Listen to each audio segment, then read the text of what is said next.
আলহামদুলিল্লাহ, আল্লাহ রাব্বুল আলামিন আমাদেরকে তার পাক কালামের তাফসীরের মাহফিলে হাজির হওয়ার তৌফিক দিয়েছেন, বলি আলহামদুলিল্লাহ। আজকের আমরা সূরা রহমানের তৃতীয় রুকুর তরজমা ও তাফসীর শুনব ইনশাআল্লাহ। তৃতীয় রুকুর শুরু থেকেই মহান রব্বুল আলামিন এক শ্রেণীর বিশিষ্ট বান্দাদের আলোচনা করেছেন। প্রিয় বান্দা, মাহবুব বান্দা, তাদের আলোচনা করেছেন। আর তাদের জন্য মহান রব্বুল আলামিন দুটি নয় বরং চারটি জান্নাতের সুসংবাদ দিয়েছেন। প্রথমে দুটি জান্নাতের সুসংবাদ দিয়েছেন, তারপর এই রুকুর শেষের দিকে আবার দুটি, এছাড়াও আরও দুটি জান্নাতের সুসংবাদ দিয়েছেন। সেই বিশিষ্ট বান্দারা কারা? তো মহান রব্বুল আলামিন প্রথম আয়াতের মধ্যেই বলেছেন, ওয়ালিমান খাফা মাকামা রাব্বিহি জান্নাতান। আর সেই ব্যক্তির জন্য যে ব্যক্তি কিনা নিজের প্রভুর সামনে দাঁড়াতে ভয় করে, তার জন্য দুটি জান্নাত আছে। সুবহানাল্লাহ, একটা জান্নাত নয়, দুটি জান্নাত।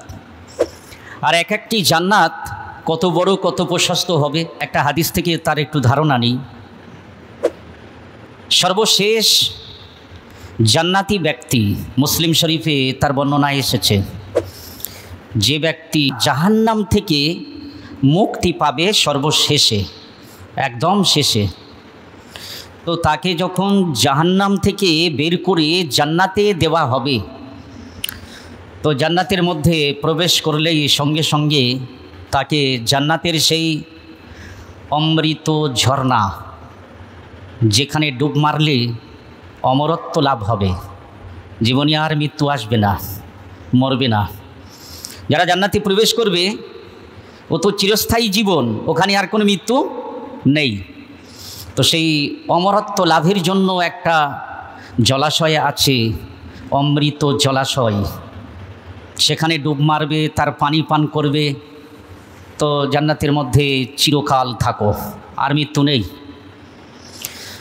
তো এই জান্নাতি ব্যক্তি, ওই সর্বশেষ জান্নাতি যখন জান্নাতে প্রবেশ করবে, তো আল্লাহ রাব্বুল আলামিন তাকে বলবেন, দেখো তুমি জান্নাতে প্রবেশ করেছো, দেখো কোথাও তোমার জন্য জান্নাতের মধ্যে কি জায়গা আছে, দেখো মানে সিট খালি আছে কিনা। তো বান্দা জান্নাতের মধ্যে প্রবেশ করে দেখবে যে কোনো জায়গায় যেন সিট খালি নেই। তো আল্লাহ রাব্বুল আলামিন বললেন যে যাও, তোমার জন্য আমি দুনিয়ার আয়তনের সমতুল্য এর 10 গুণ মানে বড় প্রশস্ত জান্নাত তোমাকে দিলাম। সুবহানাল্লাহ। তাহলে সর্বশেষ জান্নাতি, যার মধ্যে যাররা বরাবর ঈমান ছিল বলে সর্বশেষে জান্নাতে প্রবেশ করেছে, তার জন্য মিলবে এই দুনিয়ার 10 গুণ বড় প্রশস্ত জান্নাত। সুবহানাল্লাহ। একটা জান্নাত তার আয়তন হবে এত, আর সেখানে আবার এই বিশেষ বান্দাদের জন্য চারটি জান্নাত হবে। সুবহানাল্লাহ, একটা নয়। প্রথমে আল্লাহ রাব্বুল আলামিন দুটি জান্নাতের ঘোষণা দিয়েছেন, আর দ্বিতীয় নম্বরে আবার দুটি জান্নাতের ঘোষণা, মোট 4টি জান্নাতের ঘোষণা। কারা সে ব্যক্তি যারা কিনা মহান রব্বুল আলামিনকে কি করে? ভয় করে। হাসর ময়দানে তার সামনে দাঁড়িয়ে বিচার দিবসে, হিসাব নিকাশের সময় আল্লাহ রাব্বুল আলামিনের সামনে দাঁড়াতে তারা ভয় করে। যে ব্যক্তি আল্লাহ রাব্বুল আলামিনকে ভয় করবে, তবে ভয়টা হতে হবে ভয়ের মতো, যে ভয়ের পরে আর গুনাহ করতে মন চাইবে না। যদি কখনো শয়তানের ধোকায় পড়ে গুনাহ হয়ে যায়, তো সঙ্গে সঙ্গেই তওবা করে নেবে বান্দা।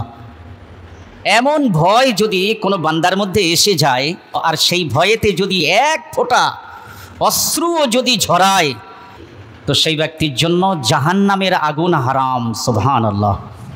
জাহান্নামের আগুন হারাম, জাহান্নাম সেই ব্যক্তিকে স্পর্শ করবে না, ওই ব্যক্তির ওই চোখকে স্পর্শ করবে না যে চোখ দিয়ে আল্লাহর ভয়েতে এক ফোঁটা অশ্রু ঝরিয়েছে। জাহান্নামের আগুন নেভানোর জন্য পৃথিবীর যত সমুদ্রের পানি আছে অত সহজে না, যত পানি দিয়ে নেভাবে আরও দাউ দাউ করে জ্বলবে। জাহান্নামের আগুন নেভানোর জন্য এক ফোঁটা এমন অশ্রু যথেষ্ট, যেটা আল্লাহর ভয়েতে আমাদের বান্দার চোখ দিয়ে ঝরেছে। সুবহানাল্লাহ।